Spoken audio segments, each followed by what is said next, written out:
না ষাটি। ও হ্যাঁ হ্যাঁ ষাটি ষাটি। আর খেয়েছি টুটি। টুটি? হ্যাঁ টুটি? হ্যাঁ টুটি। না পুটি। ও হ্যাঁ পুটি পুটি।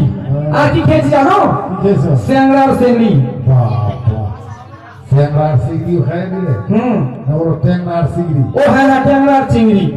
আর কই মাছ কিন্তু আমি খাইনি। আচ্ছা। কারণ কি জানো? কই মাছ হলো উপরেও কাটা নিচেও কাটা।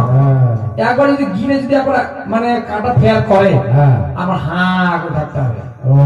ওই জন্য আমি কই মাছ খাই না। উদর পরিপূর্ণ হয়ে গেছে। হ্যাঁ উদর পরিপূর্ণ হয়ে গেছে। আস্তে আন্দাজি তো আমার উদর পরিপূর্ণ। এখন আমি কি করতে যেতে হবে? সে মায়ের কাজে ধ্বংস করার জন্য। কিন্তু তার মনে হয় আমার বিষগুলো রেখেছিলাম গোবরের মধ্যে, সেই বিষগুলো আমার আছে কিনা গিয়ে আমি দেখতে হবে। তাই দেখছি ভাই গোবরের সাক্ষাতে গিয়ে ধরা দৃষ্টি করে চাই, আর বিষ না পাইয়া ধরাইবার করছে হায় রে হায়। তাহা দেখে ঢোলা আমি করছি হায় রে হায়। বিষ কি হয়েছে?